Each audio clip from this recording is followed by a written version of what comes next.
Good afternoon. Good afternoon. Président, eh bien, rebonjour à tous. Rebonjour, monsieur le témoin. Je rends immédiatement la parole à la défense de monsieur Gbagbo afin qu'elle poursuive son interrogatoire. C'est Maître Rocher, je pense. Maître Rocher, je vous remercie.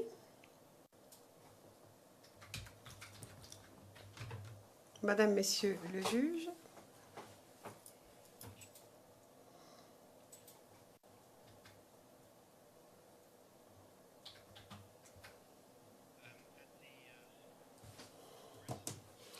Alors, à la résidence, lorsque vous y êtes arrivé, vous avez trouvé des médecins et des infirmiers en train de soigner des gens. Réponse oui. Question. Y avait-il beaucoup de médecins et d'infirmiers à la résidence? Réponse.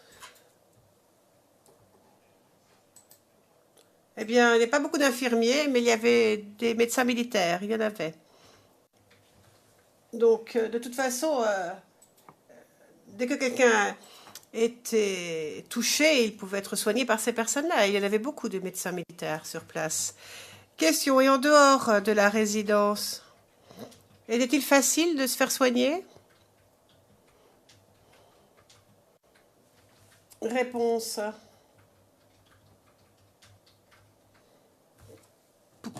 Pour l'essentiel,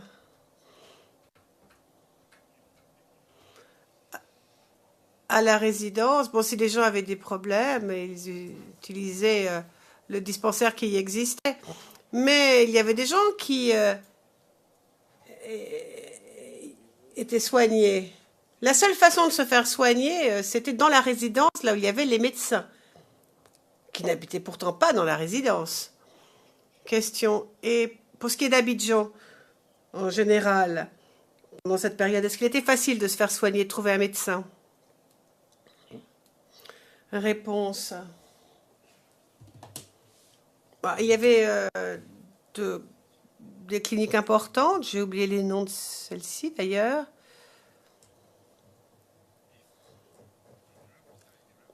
Alors, côté rebelle, ils prenaient leurs blessés jusqu'aux cliniques qui se trouvaient dans leur territoire, si je puis dire. Et puis nous, c'était l'autre chose, côté gouvernement.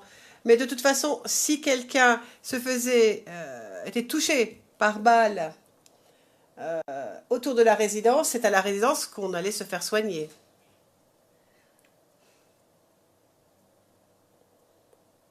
On n'allait pas ailleurs. Question. Et où se trouvait le UNHCR? Réponse. Oh, c'était très loin. C'était à 2 plateaux. Ce n'était pas aux alentours.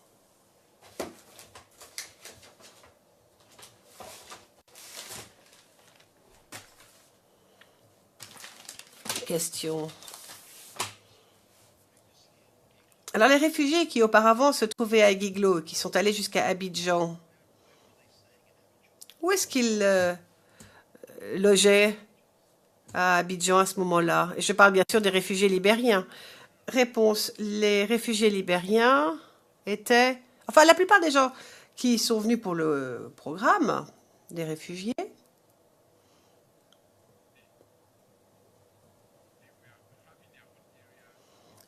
avaient leur propre quartier. Enfin, ils n'habitaient pas dans les bureaux des Nations Unies. Ils y allaient pour les entretiens et après ils rentraient chez eux. Mais je ne sais pas du tout où ils ont été logés après le camp de réfugiés. Ce que je sais, c'est qu'ils habitaient dans leurs propres endroits. Et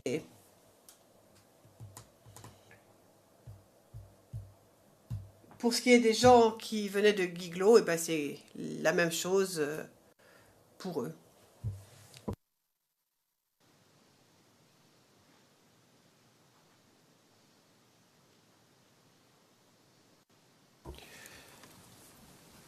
And Question. Alors, devant le bâtiment du UNHCR, y avait-il des réfugiés qui campaient à l'extérieur? Réponse, oui, il y en avait beaucoup, un très grand nombre.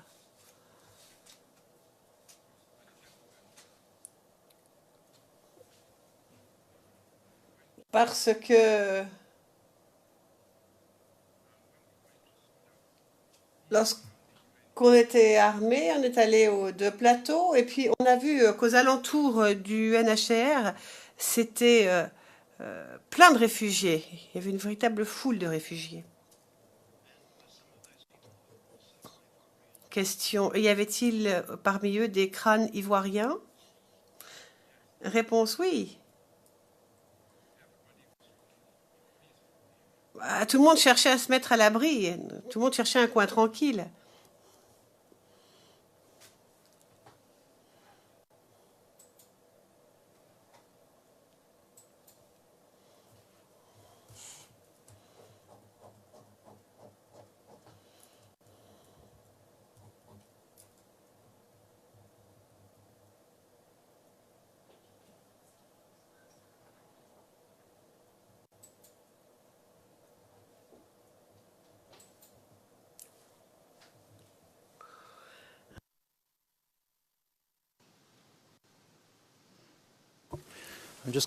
Question, je vais vous montrer une vidéo, monsieur le témoin, et ensuite je vous poserai des questions à ce propos.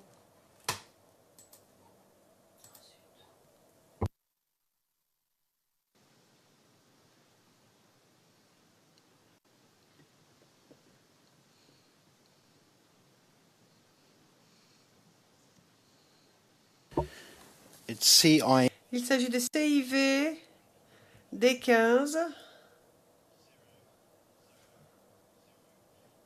0004 1975.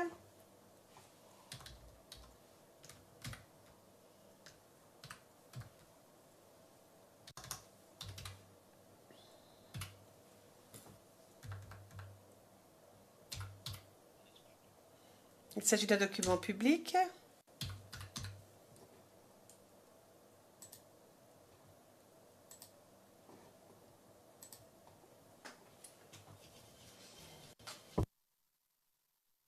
Esther Thomas a fui la guerre dans son Libéria natal pour la Côte d'Ivoire. Mais aujourd'hui, elle affirme que sa nationalité même représente un danger dans un pays qui se déchire. Après avoir été battue par des jeunes, elle dit avoir dû quitter son quartier à la hâte avec 5 enfants et 3 neveux. Comme près de 200 de ses concitoyens, elle cherche la protection du Haut Commissariat de l'ONU pour les réfugiés en campant devant ses locaux à Abidjan. Ils m'ont vu, on dit, voilà une Libérienne. Voilà une femme libérienne qui a les enfants libériens ici. Donc c'est comme ça, ils m'ont pris, ils m'ont frappé. Voilà les photos, même quand j'étais à l'hôpital que j'ai pris. Les réfugiés, dont certains sont installés là depuis la mi-décembre, disent craindre pour leur vie depuis que les médias ont rapporté que des mercenaires libériens lutteraient aux côtés du président sortant Laurent Gbagbo. Plusieurs, qui préfèrent rester anonymes, laissent entendre que leurs agresseurs seraient en fait favorables à son rival Alassane Ouattara, reconnu comme son successeur par la communauté internationale. Ça a commencé depuis le jour, les gens d'Alassane marchaient là. Pour aller au plateau là, c'est depuis ce jour que ça a commencé. Ils ont commencé à démarcher, détruire notre maison, tuer les Libériens. Nous sommes innocents, on n'a rien à voir dedans. Qu'ils nous lâchent tranquille, c'est tout. Nous sommes complètement neutres par rapport à ce qui se passe ici. Nous sommes des réfugiés, nous sommes dans le besoin et nous nous en remettons aux Nations Unies. Le HCR précise qu'il n'a pas pu vérifier leurs allégations. Il leur a proposé un rapatriement, une relocalisation hors d'Abidjan ou de déposer plainte auprès de la police. Les Libériens, eux, demandent une réinstallation aux États-Unis.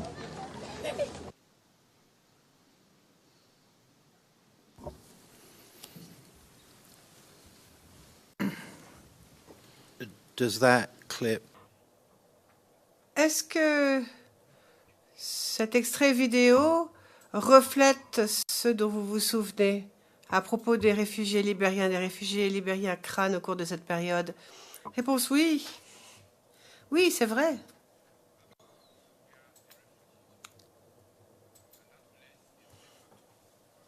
Et c'est là qu'étaient les réfugiés. On est à 2 plateaux, c'est tout près du supermarché. Le président pourrait avoir des détails sur cette vidéo, savoir exactement quand est-ce qu'elle a été tournée, etc. Maître Chébé, bien sûr. Le président, tant mieux.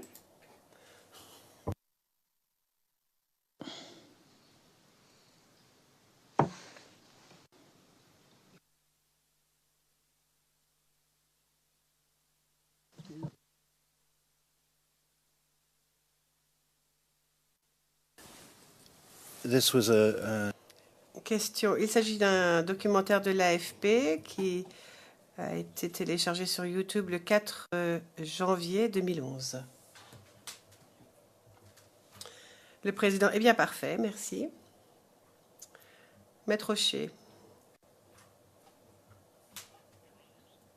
Monsieur McDonald, une minute. Je suis désolée d'intervenir, mais sur ce sujet, Madame, Messieurs les juges, un passage de la vidéo, je pense, a peut-être déjà été abordé par le témoin, le fait qu'il y ait des réfugiés libériens à Abidjan.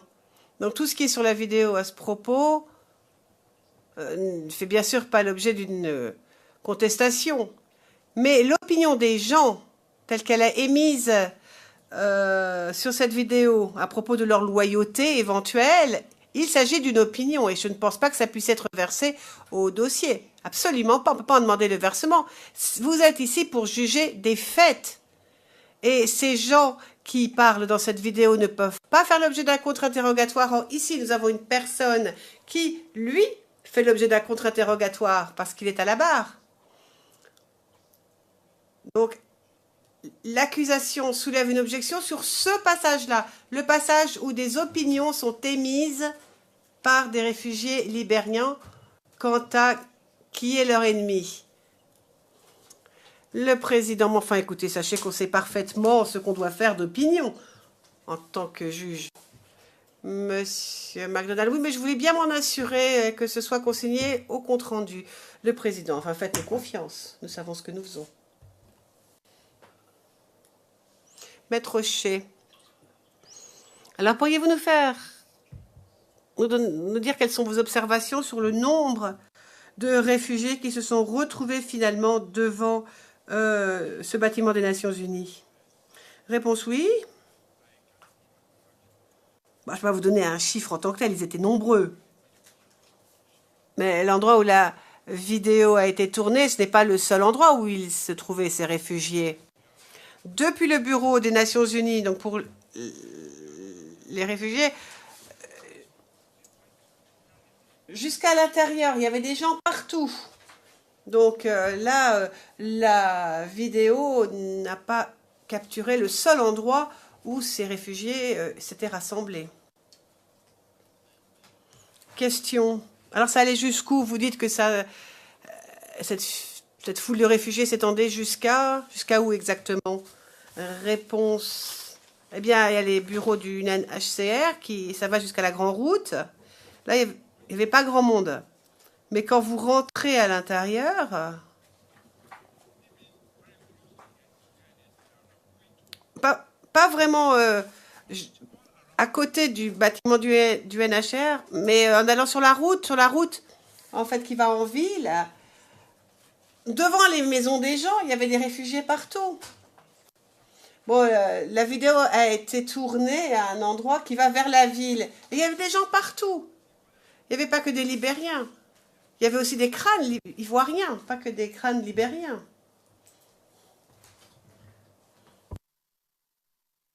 You know a lot of people among those refugees? Et est-ce que vous connaissez beaucoup de monde parmi ces réfugiés? Réponse oui. Sur la vidéo, j'ai vu le type qui parlait, par exemple. Et puis la dame ivoirienne qui parlait.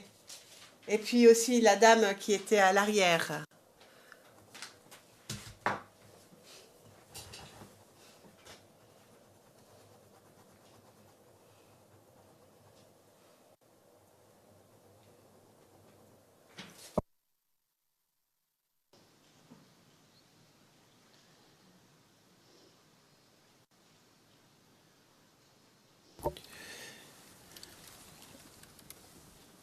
And Question.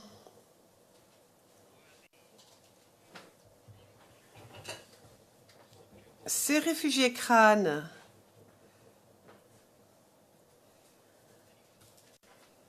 ont-ils été maltraités lorsqu'ils étaient à Abidjan? Réponse. Ben, juste devant cet endroit qu'on a vu. Je ne sais pas. Parfois, enfin, au niveau international, quand ils soutiennent quelqu'un. Mais bon. Mais là, ce qu'on a vu, au moment où on les a vus, ils n'avaient rien. Ils étaient sans arrêt en train de demander de l'aide. Ils suppliaient pour avoir un peu de nourriture, d'autres choses. Mais vous savez, pour ce qui est des activités des réfugiés, pendant les crises, les gens étaient partout. Alors normalement, on était censé leur dispenser de l'aide, de la nourriture, mais il ne se passait rien. Parce que c'était les réfugiés. Ils disaient que ces gens étaient des réfugiés libériens et que c'était ces réfugiés libériens qui combattaient pour Gbagbo. Mais quand on a dit qu'ils étaient devant le bâtiment des Nations Unies, les gens pensaient qu'ils étaient juste là en attendant pour voir ce qui allait se passer. Parce qu'ils seraient en sécurité à cet endroit-là. Question, oui, mais lorsqu'ils se déplaçaient, ont-ils été attaqués par les jeunes pro-Ouattara? Réponse. Mais je vous ai dit que le type qu'on a vu parler sur cette vidéo, et la dame aussi, bah, je savais qu'il ne se déplaçait pas dans le coin. Et j'ai appris plus tard aussi qu'après la crise, ils ont été rapatriés au Libéria. Question. Et qu'en est-il des Ivoiriens?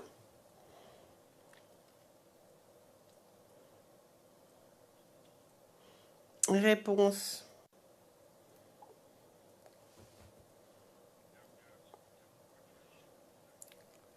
Alors, certains Ivoiriens ont bien montré qu'ils aimaient leur président. Alors, cette communauté-là,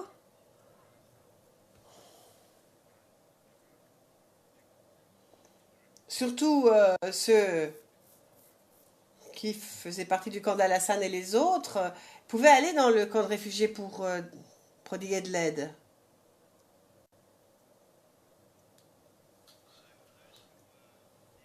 Ceux qui étaient en fait dans le camp de réfugiés. Question. Mais alors ceux qui se trouvaient près, ces réfugiés qui se trouvaient près du bâtiment des Nations Unies et de l'UNHCR, est-ce que l'UNHCR leur a dispensé de l'aide sous forme de nourriture, par exemple? Réponse oui, plus tard, mais pas à ce moment-là. Il ne se passait rien. Mais de toute façon, après, plus tard, moi je ne sais pas parce que j'étais à la résidence, j'étais plus sur place.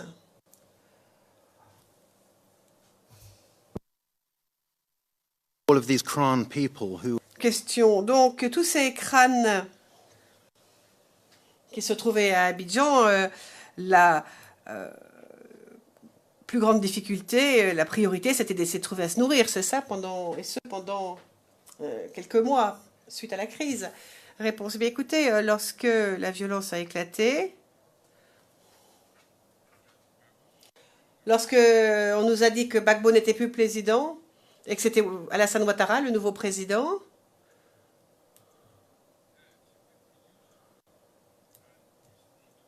ben, certaines personnes ont tout simplement pris l'habitude d'aller piller des magasins, casser la vitrine, piller des magasins juste pour se nourrir. Question.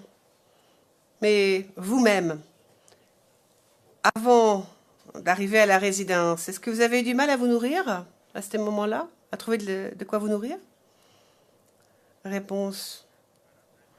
Oui, oui, comme je l'ai dit, avant d'aller à la résidence, à l'époque, oh, les choses n'allaient pas bien du tout pour nous.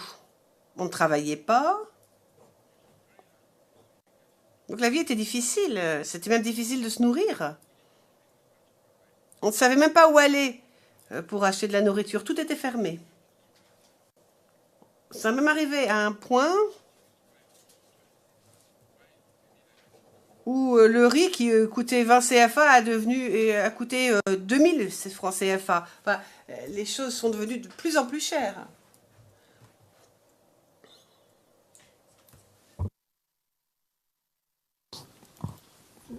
There was an notable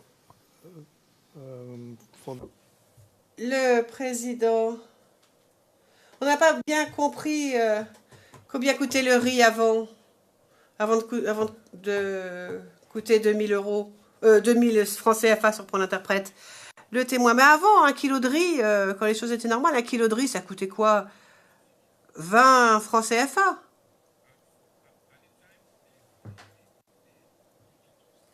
Mais pendant le conflit, on ne pouvait plus acheter le riz à ce prix-là. Le kilo de riz était monté à 1000, 2000 francs CFA.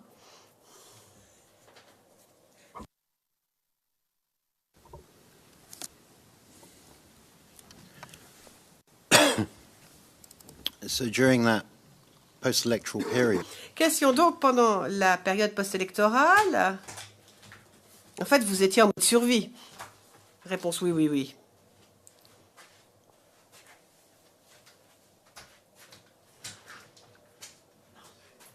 Question. Et est-ce qu'on peut dire, d'après vous, que la résidence du président était finalement le havre le plus sûr? Pour les gens comme vous, réponse oui, pour moi, oui.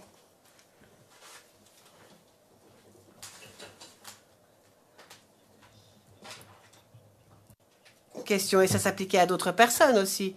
J'imagine que d'autres personnes ont été se réfugier à la résidence présidentielle pour y être à l'abri. Réponse, tellement de gens, tant de gens. Question, vous pourriez estimer le nombre de personnes qui se sont réfugiées pour ce motif-là à la résidence? Réponse, non. Bah, en tout cas, ceux qui étaient armés n'étaient pas nombreux. Mais les gens venaient de toutes sortes de communautés. Et ils étaient prêts à mourir avec le président. Ils n'allaient pas quitter la place. Ils ont quitté leur propre maison, leur propre quartier, ils sont allés à la résidence présidentielle et ils ont dit qu'ils ne bougeraient pas, qu'ils mourraient avec le président. Et lorsque les attaques sont arrivées, bon, bah, nous on avait des armes, mais on était très peu nombreux. Et il y avait des jeunes qui étaient toujours en train d'arborer le drapeau ivoirien, qui arrivaient à la résidence. Et là, eux, ils étaient extrêmement nombreux. Bien plus nombreux que nous qui étions armés.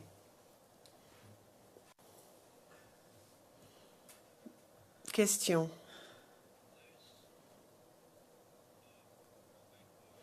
Donc ces jeunes pro-Gbagbo qui se déplaçaient dans Abidjan à ce moment-là,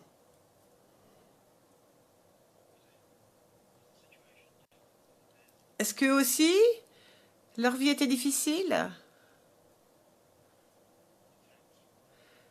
Est-ce qu'ils risquaient de se faire attaquer par les jeunes pro-Ouattara? Réponse. Oui, c'était très difficile. Comme je vous l'ai dit,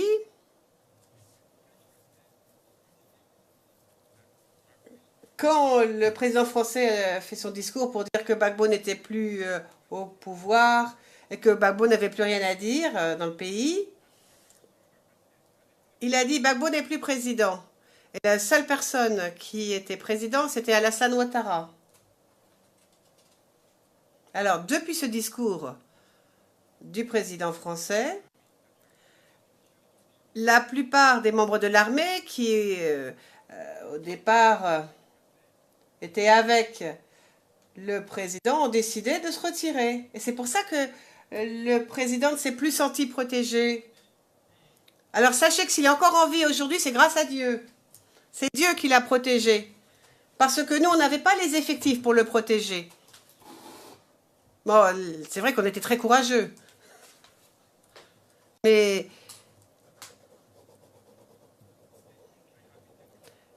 le pays avait été totalement pris par les rebelles. Et il n'y avait plus que la résidence et Cocody qui était tenue par nous-mêmes, notre petit groupe. Et par la grâce de Dieu, certains d'entre nous ont survécu. On a tous survécu d'ailleurs. Mais on a combattu pour lui jusqu'à ce qu'on bombarde sa résidence. Ou du moins que sa résidence soit bombardée plutôt. Question. Vous avez expliqué qu'avant d'arriver à l'intérieur de la résidence, vous restiez dans d'autres endroits. Vous avez mentionné d'autres endroits. Vous avez parlé d'un hôtel qui n'est pas bien loin de la résidence, c'est exact? Réponse. Oui, nous n'étions pas très loin de l'hôtel. C'était à Cité Rouge. Et c'était pas loin de Cité Rouge à la résidence. Là où je logeais au début, de Plateau, c'était un peu loin. Mais de Cité Rouge à la résidence, on pouvait y aller à pied. On peut y aller rapidement à pied et arriver à la résidence. C'est dans le même quartier. Question. À quel moment avez-vous commencé à loger à Cité Rouge? Réponse. Eh bien, en fait, je n'habitais pas principalement à Cité Rouge, mais c'est lorsqu'il y a eu les émeutes et qu'il y en avait un peu partout, je voulais rentrer chez moi. Donc, j'ai rencontré le commandant Cabé et à partir des postes de contrôle, on est retourné à Cité Rouge et on a essayé de faire en sorte d'arriver à la résidence. Et une fois qu'il y avait des émeutes un jour donné, que le président français a annoncé que Gbagbo n'était plus reconnu comme président, que c'était Alassane Ouattara qui était président, eh bien c'est là que tout est parti en vrille. Et on a réussi à aller à la résidence et c'est là que il a été arrêté et emmené. Question. Lorsque vous avez été à Cité Rouge, vous habitiez comment exactement? Où? Réponse. Lorsque j'étais à Cité Rouge, j'habitais sur le campus étudiant. C'est cela, Cité Rouge. Et Cabé venait nous chercher. Et vers 6 ou 7 heures du matin, il venait nous chercher et puis on allait au poste de contrôle et jusqu'à 6 heures du soir. Question, vous aviez une chambre, c'était une tente ou un appartement? Réponse. Eh bien, avant de commencer la mission avec Cabé, la plupart des étudiants étaient partis. Les étudiants ne dormaient plus puisque la situation n'était pas très stable. Donc, il y avait des chambres de libre. On ne dormait pas beaucoup. Vous savez, on était des combattants. On ne dormait pas beaucoup. Et question, vous étiez avec qui à Cité Rouge? Réponse. À Cité Rouge, nous y sommes allés. Cabé nous a dit d'y rester. Et puis, il nous a dit, quand j'aurai besoin de vous, je viendrai vous chercher. Et nous étions des fidèles au gouvernement. Et donc, il n'y avait pas de problème avec nous. Nous étions fidèles au gouvernement ainsi qu'aux jeunes. Et donc, il n'y avait pas de problème avec nous. On partageait les mêmes idées. Question. Et vous étiez combien de crânes à Cité Rouge à cette époque dans votre groupe? Réponse. 15, 16 à peu près, mais pas plus.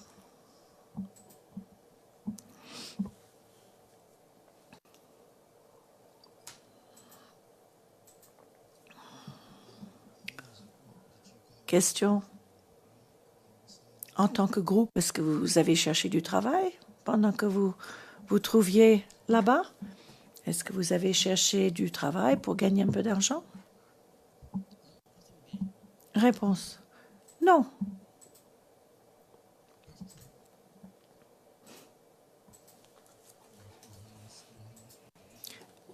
L'interprète libérien demande à ce que le témoin ralentisse et qu'il répète la dernière réponse. Le président, Monsieur le témoin, pouvez-vous répéter, s'il vous plaît, cette dernière réponse et veuillez ralentir.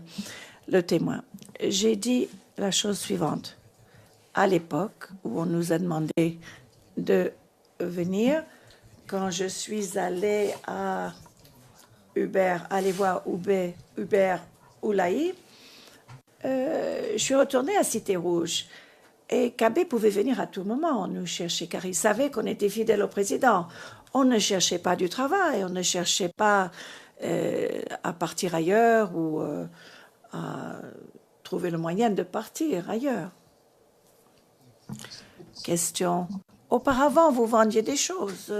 Vous étiez commerçant. Vous n'avez pas réessayé de vendre des glaces ou de vendre des fripes?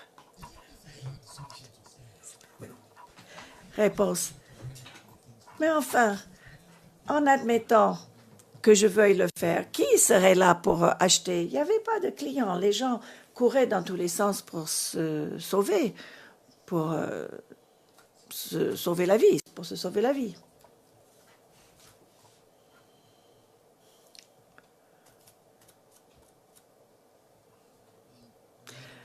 Question. Pendant que vous étiez là-bas, vous avez quitté Cité Rouge pour explorer la zone de la RTI, n'est-ce pas?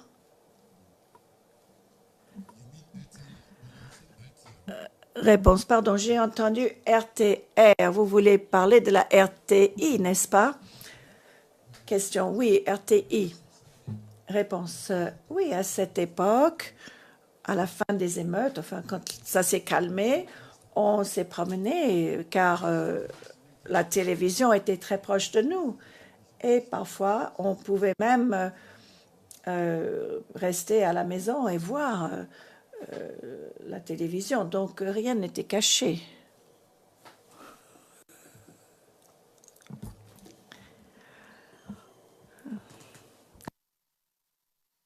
This post-election period,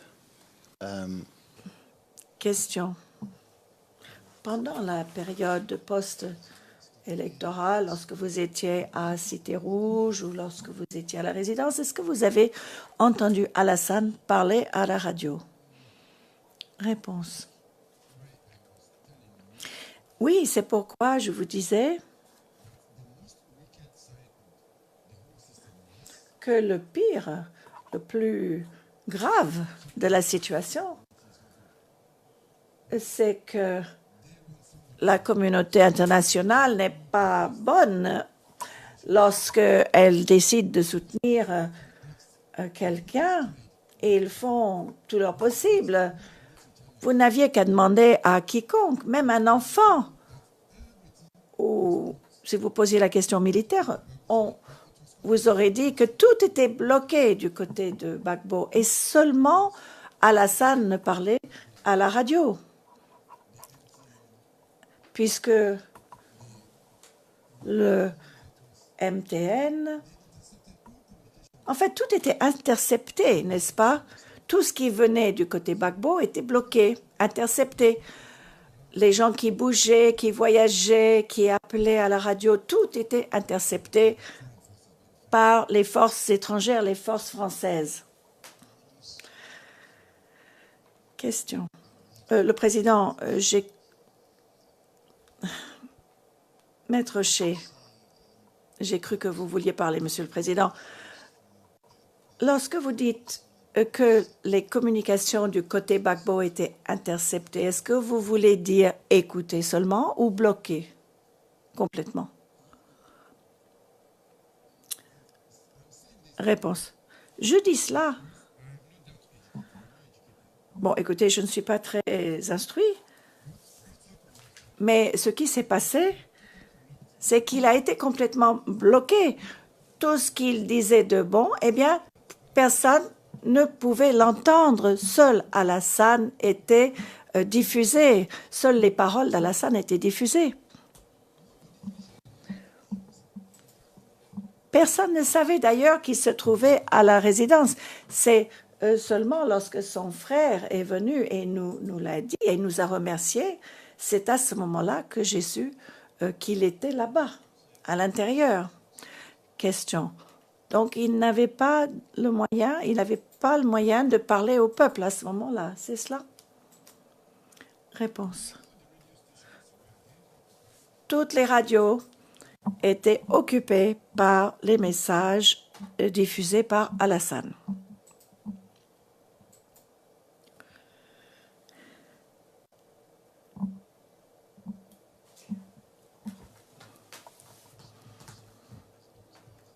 Question, est-ce qu'il était impossible au président de quitter la résidence? Réponse non.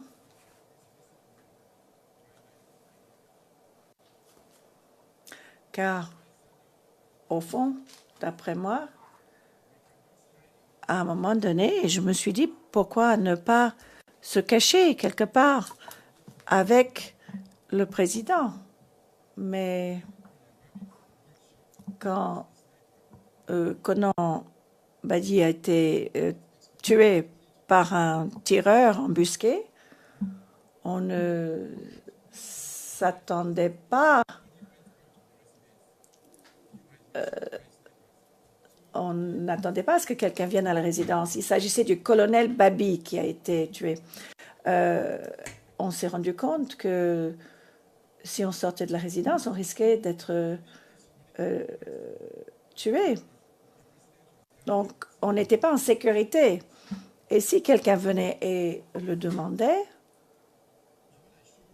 moi j'ai dit que si le président était là, je disais, je vais appeler le colonel Katé d'abord.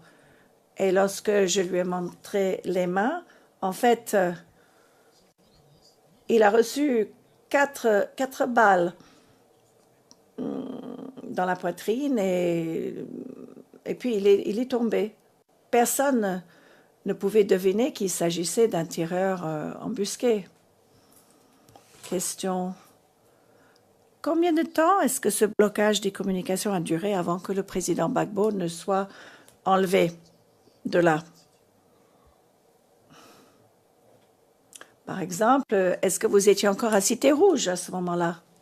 Réponse. Non. Non. Le blocage des communications n'était pas encore intervenu à ce moment-là. Il y a eu une attaque très grave de la part des forces rebelles. Nous avons combattu nuit et jour et après, ça s'est arrêté.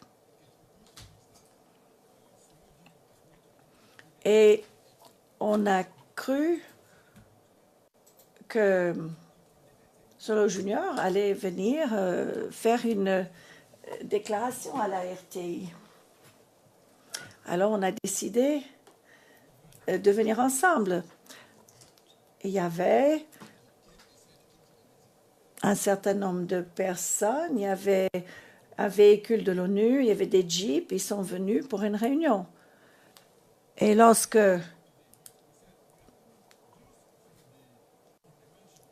Tokbo est venu, il a dit je viens de la résidence, nous pensions qu'il s'agissait d'une réunion pacifique, il nous a trompés, il voulait nous tuer. Et puis il nous a dit que tout devrait bien se passer et qu'il va venir exprimer ses pensées à la nation. Une amie à moi qui s'appelait Bi, qui était soldat, il m'a dit qu'il n'était pas sûr de ce qu'il comptait faire quand ils sont venus avec les Mohawks. On pensait, on enlevait les uniformes et on se baladait comme des réfugiés quelconques. Donc, quand ils sont venus avec leurs chars blindés, leurs Mohawks, etc., et des hommes qui portaient l'uniforme de l'ONU avec des casques sur la tête. Ils sont allés jusqu'à le carrefour de Luvie et ils s'approchaient à nous. Et nous pensions que c'était des gens pacifiques, qu'il n'y avait pas de risque. Et donc, on attendait de voir ce qui allait se passer. Après quelques minutes, quelqu'un a appelé et on nous a prévenu qu'on avait été vendu en quelque sorte. Et lorsque le deuxième commandant est arrivé, il nous a dit, c'est un coup monté, alors qu'il nous avait dit que c'était une réunion pacifique, que le président de la RTI a été tué,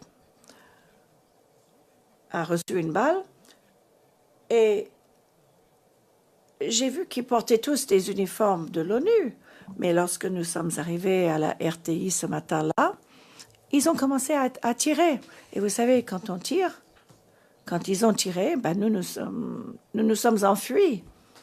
Puis, un convoi est arrivé et lorsque les tirs étaient très, très, très intenses, le convoi n'est pas resté longtemps, mais à ce moment-là, les gens d'Alassane prenaient le contrôle de la RTI et quelques heures après, les soldats fidèles à Gbagbo ont repris la zone.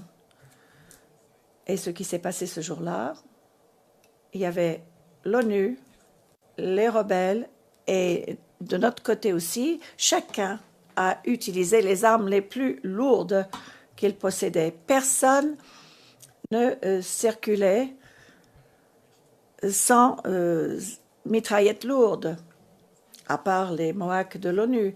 Et ça a duré 3 jours. Pendant cette période de 3 jours, chacun a combattu les rebelles. Nous avons vu 4 hélicoptères qui volaient au-dessus et ils ont fait venir les jeunes dont on a parlé à la résidence parce que c'était vraiment le bazar. Et il y avait l'armée qui essayait de défendre le président. Puis, quand les bombes ont commencé à tomber, eh bien, tout est parti en vrille. Et même si un jeune garçon voyait une arme, eh bien, il l'attrapait, il la prenait. Et c'est ainsi que les armes se trouvaient dans les mains de jeunes garçons qui ne savaient pas s'en servir. La plupart des gens n'étaient pas armés, ils ne connaissaient rien, mais lorsqu'ils voyaient une arme qui était là par terre, ils l'attrapaient parce qu'ils étaient très furieux, ils étaient fidèles au président. Et en fait, les bombardements ont vraiment énervé la population. Les gens ont vu ce qui s'est passé et quand nous leur avons dit que nous étions venus pour la paix, eh bien, en quelques secondes et dans les heures qui suivaient, le combat a commencé. Mais les hommes d'Alassane n'ont pas écouté l'ONU parce que en fait, ils avaient déjà tout arrangé avec la communauté internationale. Ils n'écoutaient pas. Ils ne pouvaient rien faire seuls. Je ne me souviens pas exactement quelle était la situation, mais j'ai appris par la suite d'un commandant de l'ONU qui était ghanéen. Je ne me souviens pas de son nom aujourd'hui, mais il était dans un Mohawk, un char de l'armée, et il a tout simplement repoussé les rebelles. La gendarmerie avait appelé la police, et nous avons tout fait pour repousser les gens. J'étais très soucieux dans mon cœur. J'ai dit à mes gars que je n'étais pas satisfait de la manière dont les combats se déroulaient. Et lorsque je suis rentrée, quand j'ai descendu la colline, parce que vous savez, vers la base de la gendarmerie, parce que la route directe allait dans cette direction, vers la résidence du président, c'est à ce moment-là, à cet endroit-là, qu'on les a arrêtés. Et je suis arrivée à la route et j'ai dit, « Chef, où vas-tu » Et il m'a dit, « Mais pourquoi tu me poses la question? Ne vois-tu pas l'uniforme que je porte ?» Et j'ai dit, « Oui. » Et j'ai dit, « Pourquoi êtes-vous là ?» L'interprète libérien demande de nouveau à ce que le témoin reprenne la fin et qu'il parle plus lentement. Le président, arrêtez un peu, reprenez votre respiration. Le témoin. Alors, il s'agit de l'endroit dont je vous parlais, vers le bureau du Haut Commissariat ghanéen, enfin la résidence plutôt, de l'ambassade du Ghana qui se trouvait en face de la résidence de l'ambassadeur de France. C'était pas très loin de la résidence de Gbagbo. Et j'ai demandé, j'ai dit, mais pourquoi vous avez combattu comme ça hier soir? Et il m'a dit, je suis désolé de le dire et peut-être que tu seras fâché, mais lorsque je suis arrivée en Côte d'Ivoire, mon président m'a dit que je ne devais pas m'impliquer dans les affaires ivoiriennes. Et je n'ai pas aimé que d'autres personnes vous voient combattre. Et nous voyons la situation, il y a un certain calme sur le terrain. Et il a dit, j'ai suffisamment de renseignements sur vous et vos hommes qui habitaient la résidence, mais il y a d'autres personnes qui ont frappé l'ambassade du Ghana. Et ils étaient coincés là.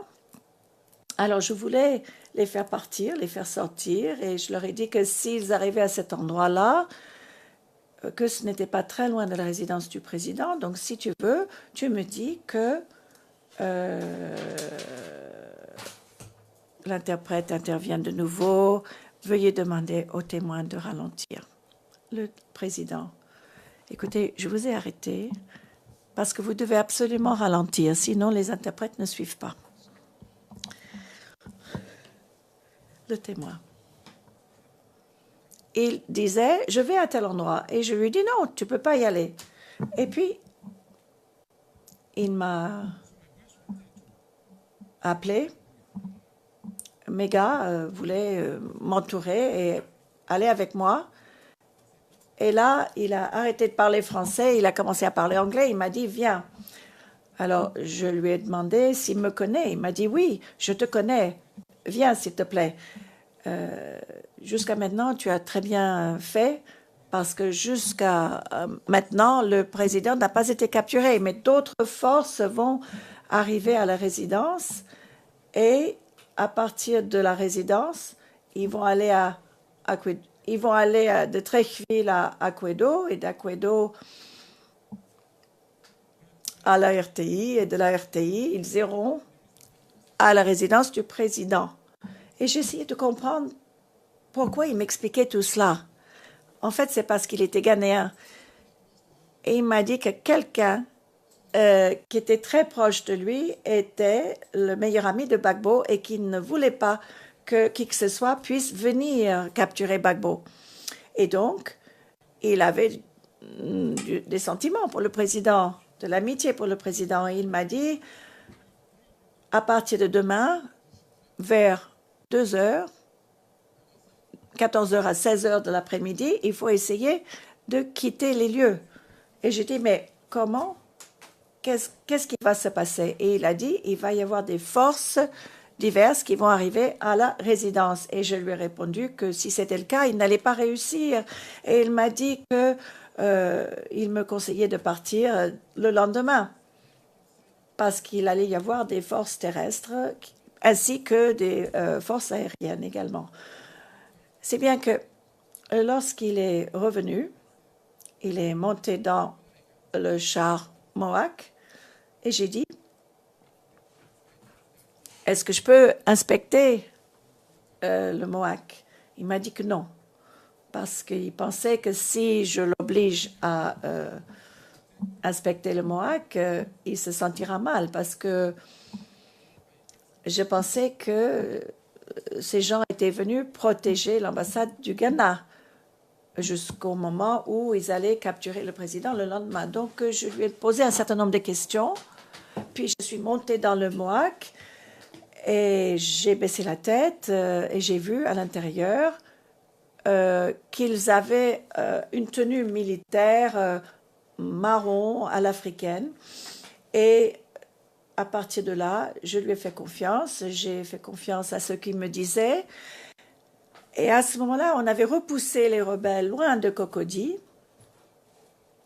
Il n'y avait plus de rebelles proches de Cocody. Il y a eu une attaque de l'école de gendarmerie.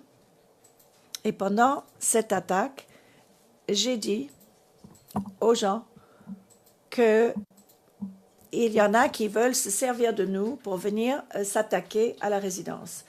Et nous aussi, nous les avons attaqués. Certains sont allés à 2 plateaux, d'autres sont allés à Riradé. Et cela, eh bien, ils essayaient de rentrer en communication avec une autre partie de l'armée pour demander de l'aide.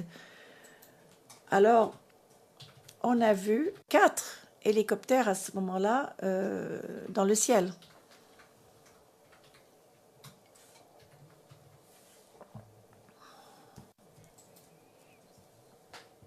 Et s'il y avait un appareil qui puisse lire dans ma tête, vous savez, dès que j'ai vu les hélicoptères, les 4 hélicoptères, j'ai entendu les bombardements, j'entendais boum, boum, boum. Et puis, on est allé tout droit vers le blocos. Et franchement, je ne voulais pas combattre dans une guerre pour laquelle je n'avais pas de sentiments. Moi, je voulais vraiment... J'avais des sentiments pour le président. Je voulais le protéger. Et au moment des bombardements, les rebelles n'étaient pas autour de Cocody parce que nous y étions. Ils avaient capturé le lieu qui avait été bombardé depuis plus de 3 jours, Akwedo, et un certain Michel. Tous les lieux étaient bombardés, mais surtout, on voyait les hélicoptères qui arrivaient en groupe de 3 ou de 4 et qui lâchaient des bombes un peu partout. Et c'est à ce moment-là que j'ai compris quelle était la situation. J'ai compris pourquoi je combattais et pourquoi ces hélicoptères sont arrivés. J'ai compris que la communauté internationale qui prétend toujours défendre les droits humanitaires, eh bien, cette communauté internationale n'a même pas remarqué, n'a même pas pris des photos de ceux qui étaient tués dans la résidence, une véritable foule qui a été tuée. Je n'ai jamais vu de telles photos, nulle part, ni même à la télévision. J'aurais bien aimé qu'ils viennent avec les noms des personnes qui ont été tuées à l'intérieur et autour de la résidence pour que la communauté internationale puisse les voir. Personne n'a montré de telles photos. C'était des pauvres gens qui se trouvaient là et les bombes sont tombées partout. S'ils avaient voulu attraper Gbagbo, eh ben, c'était facile à faire. C'était pas la peine de bombarder partout, de tuer des innocents, de tuer ceux qui n'avaient rien à voir avec les combats. Alors, je suis revenue par la suite, le jour où ça a été rouvert. Je ne savais pas auparavant qu'il y avait même des gens qui se sont cachés dans les égouts. C'est la première fois que le général responsable des opérations est venu avec beaucoup de chars blindés. Et j'ai compris, on doit avoir une vidéo de l'arrestation de Gbagbo, la manière dont on l'a traité. le harcèlement qu'il a subi. La porte était blindée et ils ont réussi néanmoins à forcer le passage à l'aide de AK-47. Et puis, ils disent que les rebelles ont pénétré dans la maison pour arrêter le président. Ce n'était tout simplement pas vrai. Moi, je savais comment était construite cette résidence. Je savais que c'était les soldats de l'ONU qui ont arrêté le président, qui ont mené l'opération. Et en quelques heures, les rebelles ont fait une vidéo qu'ils ont montrée à la communauté internationale en disant qu'ils avaient arrêté Gbagbo. Mais en vérité, ce sont les troupes françaises qui ont arrêté Gbagbo et non pas les rebelles. Et les troupes de l'ONU. C'était des Blancs. C'était des menteurs. C'est ceux qui ont capturé l'homme. Et ensuite, ils ont prétendu que ce n'était pas eux. Et les rebelles sont arrivés en faisant beaucoup de bruit, en disant que c'est eux qui avaient arrêté Gbagbo. Et alors, on a fait appel aux militaires fidèles à Ouattara en disant « je veux que vous essayiez de voir cette vidéo. » Un homme avec un AK-47 qui force la porte. Mais avant d'arriver là, tout avait été bombardé de toute façon. Tout était terminé. Et moi, je vous dis la vérité. Je suis là pour dire la vérité. Peut-être que demain, bon, quand je quitterai ce pays pour rentrer dans un autre pays, je serai mort. Hein, je ne sais pas, je serai un homme mort. Moi, je ne sais pas. Hein, peut-être que quelqu'un va me tirer dessus, m'abattre. Mais de toute façon, je suis venue ici pour dire la vérité. Ma conscience est claire, je dis la vérité. Je ne suis pas venue ici pour raconter des histoires. Donc sachez que la communauté internationale a joué un double jeu. Je l'ai vu de mes propres yeux, les Blancs. Les Blancs, ils doivent laisser les Africains gérer leurs propres affaires. Il faut arrêter de sans cesse interférer dans les affaires africaines. Et je ne parle pas que de la Côte d'Ivoire, je parle de l'Afrique entière. Ils doivent nous permettre d'avoir des chefs qui ont du pouvoir. Ils ne peuvent pas nous diriger comme ça à distance par procuration. Je ne suis pas d'accord. Je ne suis pas d'accord. Et moi, je ne sais pas. Moi, je dis la vérité. Alors, on peut me ramener chez moi, on peut m'abattre. De toute façon, je dis la vérité. Le président, écoutez, croisons les doigts pour que ça n'arrive pas. Mais sachez que vous n'êtes pas ici pour parler politique. On vous demande de parler des faits. Alors, depuis quelques minutes, vous avez un petit peu dépassé... vous avez un petit peu dépassé ce que vous auriez dû dire. Vous allez un peu trop loin, vous êtes très politique. Le témoin, bien. Le maître Rocher. Alors, je voudrais remettre un peu les choses en contexte, s'il vous plaît. Tout d'abord, vous parlez de choses. Mais est-ce que vous vous souvenez ce que disait Alassane Ouattara à la radio, ces choses? Qu'est-ce qu'il disait? Réponse, oui, je m'en souviens. Il disait que les Ivoiriens... Enfin, que la guerre politique était terminée et qu'il fallait maintenant revenir à une vie normale. Tout le monde devait rentrer chez soi et être tranquille. Il disait, la paix est revenue et si vous voulez refaire la guerre pour Gbagbo, eh bien, cela ne sera pas possible. Si vous luttiez pour Gbagbo, vous devez maintenant... déposer les armes, parce que maintenant, c'est Alassane Ouattara qui est à la tête du pays. Madame Pack, je n'ai pas une objection, mais il y a un petit problème de transcription, je crois. Je ne peux pas faire grand-chose sur la transcription, de toute façon, parce que certains des noms ne sont pas clairs du tout. Mais bon, à la page 82 de la transcription en temps réel de l'anglais, ligne 5 et ligne 9, il y a des noms qui sont très confus.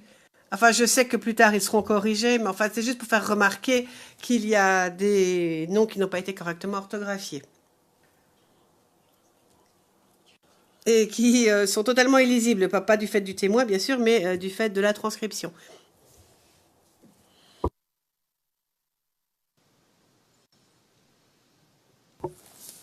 In your interview with the prosecutor, Question. Lorsque vous avez été interviewé par le procureur, document CIV OTP 0096 0300, page 0318, ligne 597, voici ce que vous dites. Je vous cite. Partout, parce que les Ivoiriens eux-mêmes ne contrôlaient plus les communications. Alassane parlait directement à la radio au pays entier.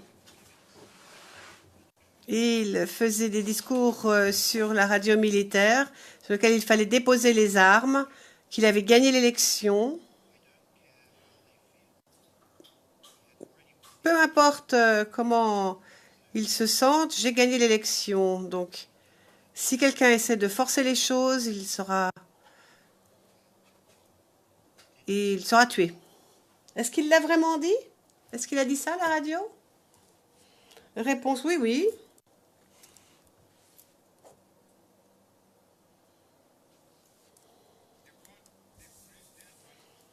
Bon, il n'a pas dit vous serez un homme mort. Non, ça c'est un peu surinterprété. Mais sinon, tout le reste est vrai. Il a dit qu'il était maintenant à la tête du pays, qu'il était président et que toute personne armée devait déposer les armes et que maintenant, tout le monde devait faire corps avec lui parce que c'était lui maintenant le président. Question, alors ces tireurs embusqués, ces snipers qui tiraient sur la résidence, pouvez-vous nous dire à quel moment ils ont commencé à tirer ainsi sur la résidence? Réponse. Après la réunion entre le président et le chef d'état-major, avec d'autres militaires de haut rang aussi. Je crois qu'il modifiait certaines positions, comme Kassaraté, le général Kassaraté. Alors, juste après la réunion, on a été attaqué.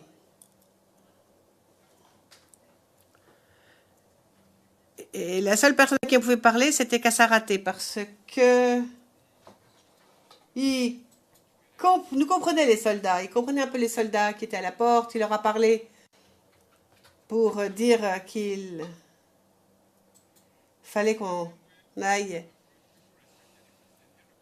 à la rescousse de Gbagbo. Mais les gens me respectaient, moi, parce que tout le monde savait que j'étais brave et que je étais courageux et que je me battrais jusqu'au bout pour le président.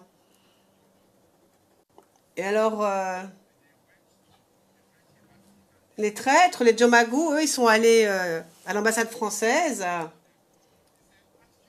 et ils ont dit à ces juniors, mais juniors, je connais bien, mais juniors, moi, junior, je me bats pour Gbagbo, je ne peux pas le trahir. Et alors, il ne faut pas l'emmener où que ce soit.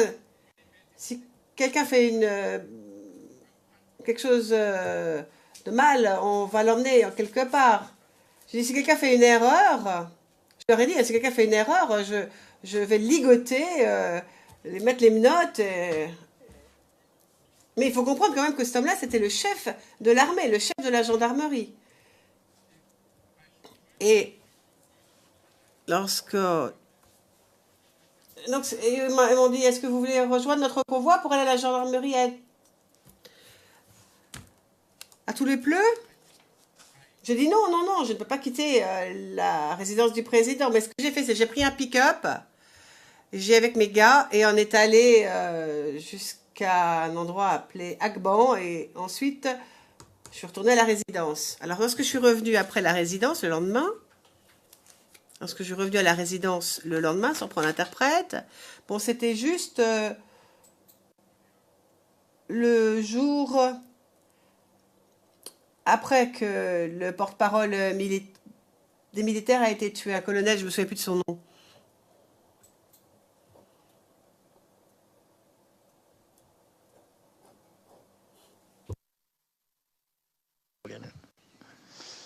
Mais je crois que vous l'avez, doit être à la transcription. Enfin, pour l'instant, il ne me revient pas.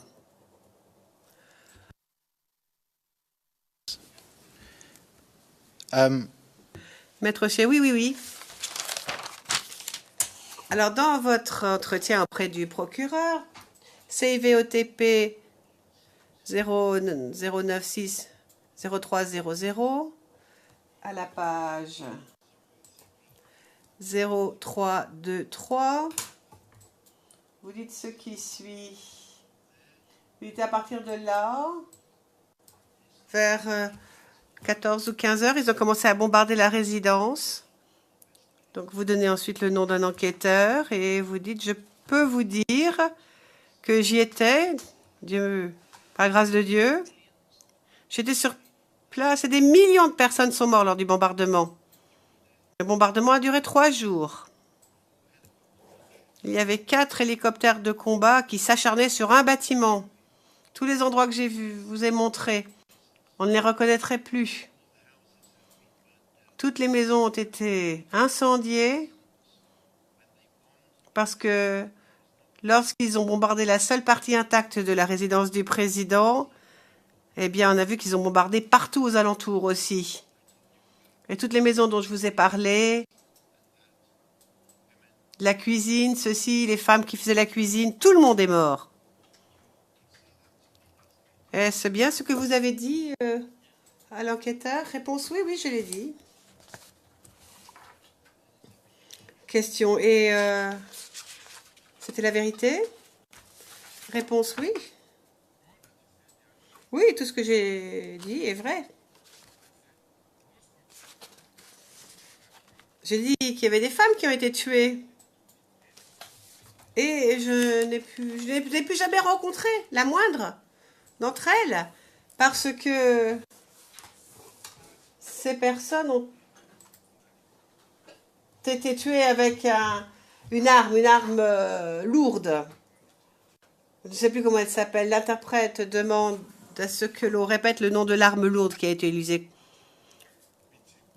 Le biten, dit le témoin. Oui.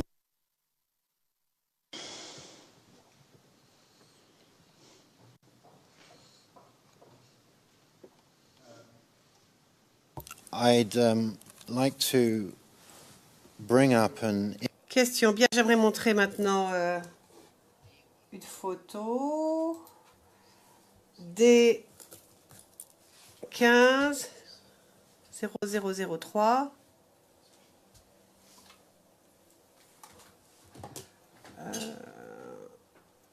2037, c'est un document public.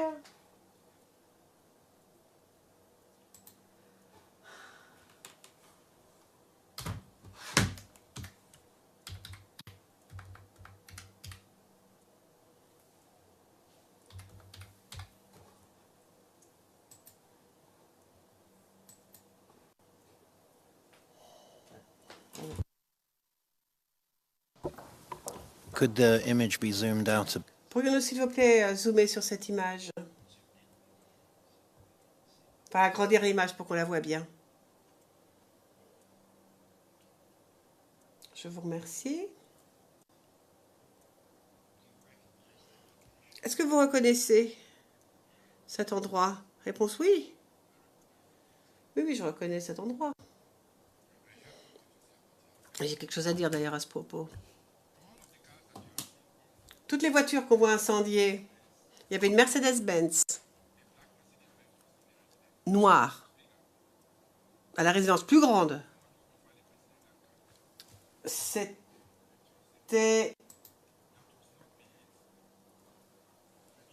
la seule qui n'a pas été touchée. C'était une voiture noire Mercedes-Benz très spéciale.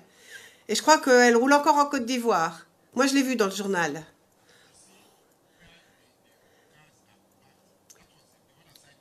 Mais vous voyez, là où les voitures sont garées, eh bien, c'est là, normalement, que le président recevait ses invités.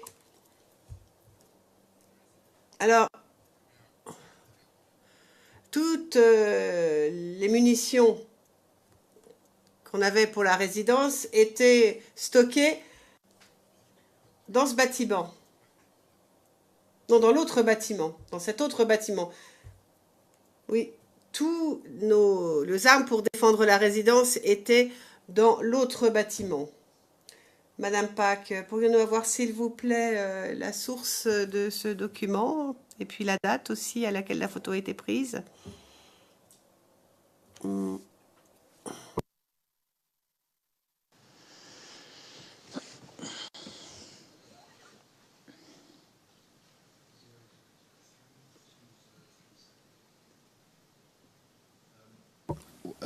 While that's been looked for, I'll show another picture. And then... Alors, pendant que l'on recherche ces informations, je vais vous montrer une autre photo. D15 0001 3248.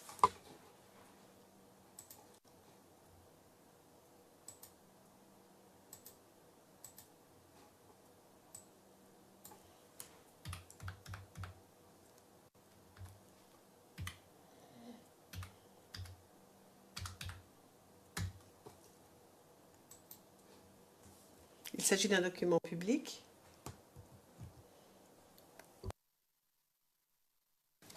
Do you recognize? Reconnaissez-vous cette photo? Réponse oui.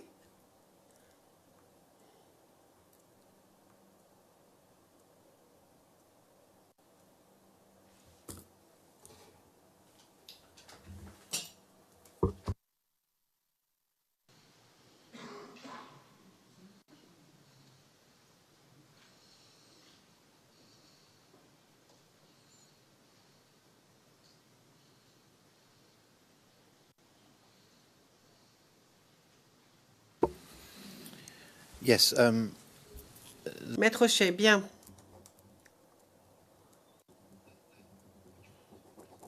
De quelle partie de la résidence s'agit-il?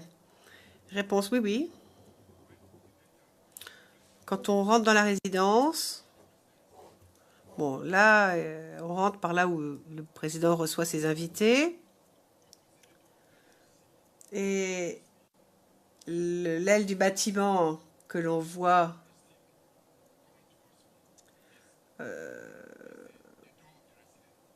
qui s'avance vers nous, ça c'est la porte même de la résidence. Et à l'arrière, là parfois j'avais tendance à parler avec les soldats, à les encourager. Parce qu'après tout, quand on soutient quelqu'un, il faut le montrer. Donc on se rencontrait là, on parlait entre nous pour savoir comment défendre la résidence. Alors c'est là qu'il y a les armes et les munitions. Toutes ces voitures qui ont été incendiées ont parfois été capturées par les rebelles et puis du coup garées à cet endroit-là. Question. Alors ces hélicoptères de combat qui tiraient, à qui appartenaient-ils? Réponse. Ils appartenaient aux forces françaises. Facile. Soit ils appartenaient aux troupes françaises ou aux Nations Unies. C'était des hélicoptères de combat français ou hélicoptères de combat des Nations Unies.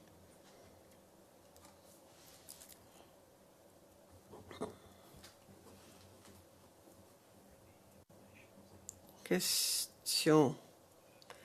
J'y arrive, ne vous inquiétez pas.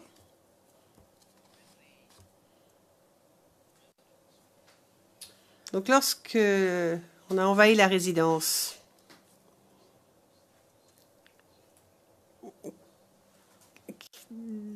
quels étaient les soldats qui ont envahi la résidence? Est-ce qu'on parle de Français, des Nations Unies, de rebelles? C'était qui? Réponse. Ben, les premiers à rentrer, c'était les troupes françaises. parce que à ce moment-là, ils avaient un nombre incalculable de blindés avec eux, au moins une vingtaine. Là, quand on sort de la résidence à droite, il y a l'ambassade de France. Et puis, en allant tout droit, on tourne à un moment et on voit les Mohawks, les blindés. On a vu cette colonne de blindés qui arrivait.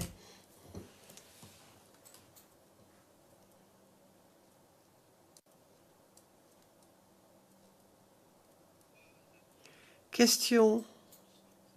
Est-ce que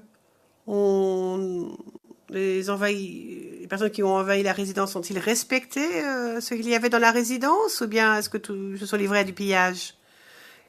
Réponse. Bon, moi, je m'en préoccupais pas trop.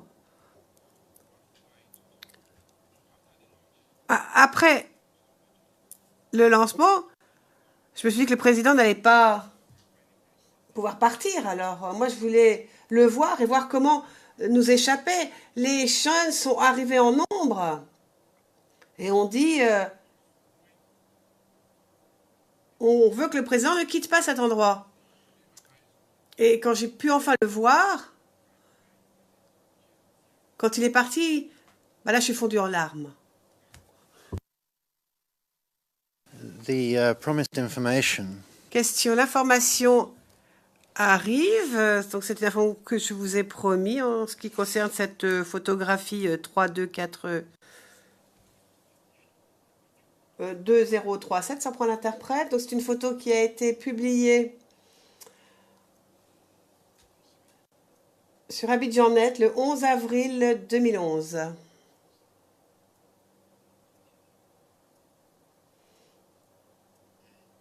Non, 1er décembre 2011.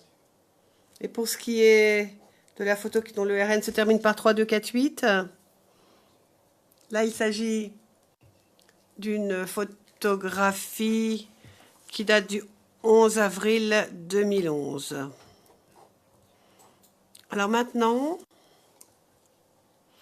Monsieur McDonald, mais la source, on aimerait avoir la source, juste pour le dossier. Réponse, Corbis.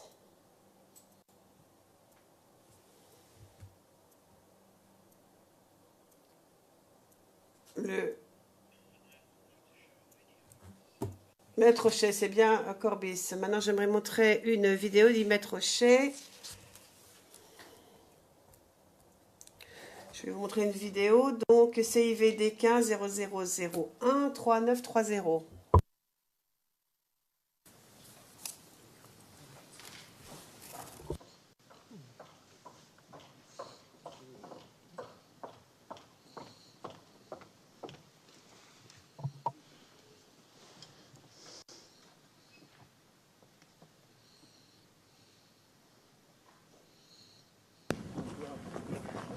Voici l'entrée de la résidence de Laurent Gbagbo, du moins ce qu'il en reste. À côté du corps sans vie d'un des derniers fidèles de l'ancien président ivoirien, les hommes de Ouattara sont ivres de joie. Laurent Gbagbo est parti. Laurent Gbagbo est parti. Non, non, propre. Regardez juste la marque. Ouais. C'est du trouillard, ça reste. Ça, on va s'amuser avec ça ce soir. Le bâtiment, à moitié détruit, est en flammes. Pendant 24 heures, il a été soumis à un intense bombardement des forces françaises et de l'ONU. Et voilà ce qu'il a eu comme récompense. Donc voilà, nous sommes libres, on va rentrer en famille tranquillement pour voir nos enfants, on va déposer les armes. Dans un salon de réception, sur la table, il ne reste qu'une Bible. Ces derniers jours, Laurent Gbagbo les a passés dans ses sous-sols. Une chambre, un bureau et des liasses de documents. Les pillards sont passés par là. Dans la cour, l'heure n'est pas encore à la réconciliation. Il est mort, c'est un mercenaire.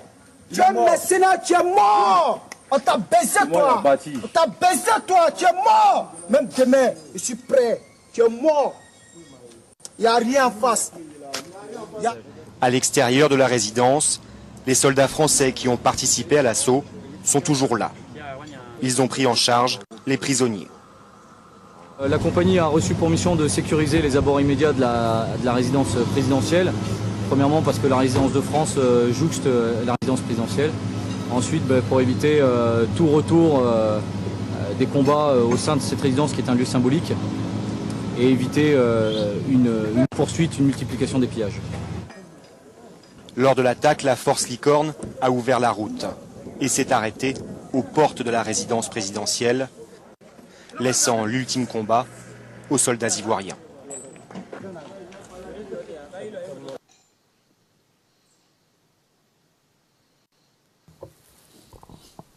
Can we have a date and source for that? Madame Pack, pourriez-nous avoir s'il vous plaît une date et la source? Mais je pense que ce sera très simple. Maître Rochet, oui, en effet.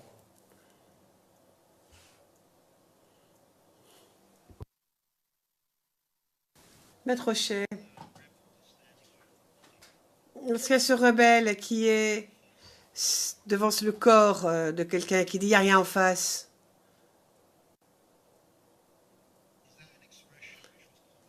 N'est-ce pas une expression qui était employée fort couramment en Côte d'Ivoire à l'époque? Réponse. Bah, c'était les jeunes surtout qui disaient ça. Il n'y a rien en face. Ça signifie qu'il n'y a plus personne.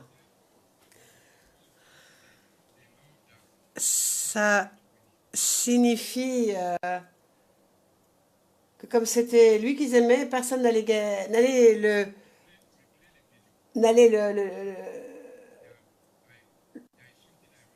le faire gagner parce que c'était lui qu'ils aimaient. Mais j'aimerais bien qu'on revoie la vidéo à l'entrée.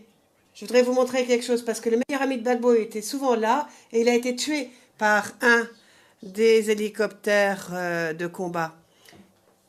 Question. Donc la référence, c'est France 24, 11 avril 2011.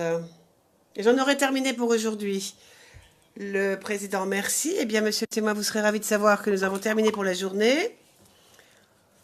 On peut peut-être escorter le témoin hors du prétoire. Nous vous reverrons demain matin, 9h30. Reposez-vous surtout cette nuit. Le témoin, merci, monsieur le président.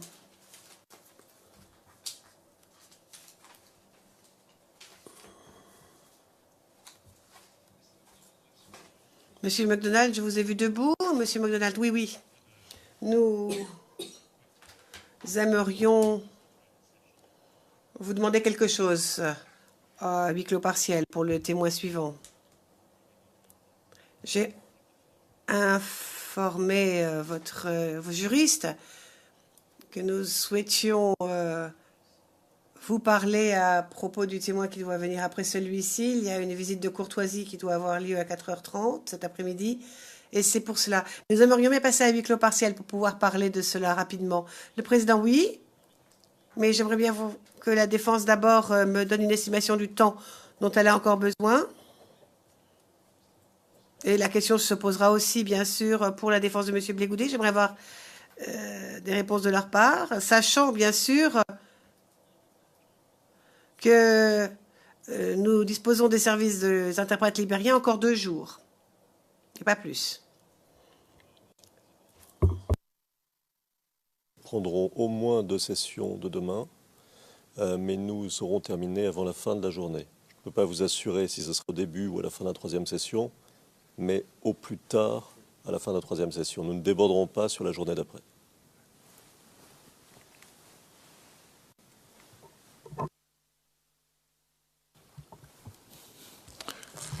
Yes. Oui, mais oui.